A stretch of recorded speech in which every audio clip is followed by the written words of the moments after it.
Okay, so we're talking about the balance between safety, developing skills, new skills, and getting ready for competition in Brazilian Jiu-Jitsu. Now, you can go check out John Danaher's Train Safe guide where he explains this really well. I'm going to give you a quick breakdown. If our training room would only focus on safety, then it comes at the detriment to our ability to get ready for competitions, and it comes at the detriment of our ability to develop new skills. Think about this. If we were training as safe as possible, we would just do solo drills. We would never have any contact with each other, and no one would get injured, but no one would be really doing jiu-jitsu, and no one would be getting any better, or certainly not having any competition success. So when we want to develop new skills, equally that is going to come at the detriment of some safety and our competition success. Let's have a think about why. So when we learn a new skill, we are inherently going to be bad at it because it's something that's new to us, and therefore we won't perform it as well as we possibly could. If you're learning a new throw for the first time, it's going to be a bit clunky, and therefore there may be some risk of potentially injuring yourself or potentially injuring your training partner.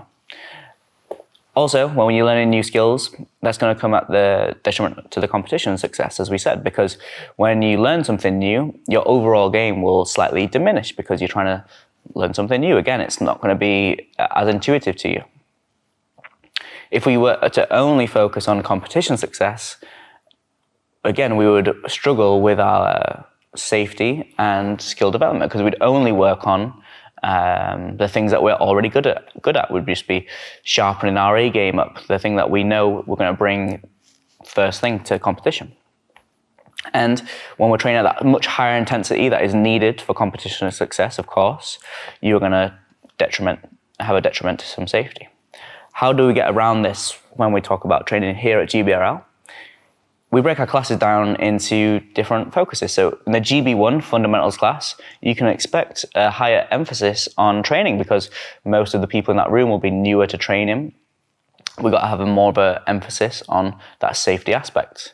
When you come to the more advanced programs, the GB2 and then the GB3 program, you can expect more of an emphasis on new skill development because you've already developed those foundations in GB1. We know you understand the fundamentals of how to train safe, and we can focus on those new skill development areas. And of course, we've got the competition team class where we're going to focus more on competition success, and you can expect there's going to be more training from standing where it's slightly more risky. There's going to be more intense grip fights. There's going to be more intense everything. It's a competition class, and therefore you probably won't be learning new skills as effectively, and there it becomes at the slightly less safety from that higher intensity. So that's the triangle of skill development, safety, and competition success. Hope that makes sense for everyone, and let's train safe.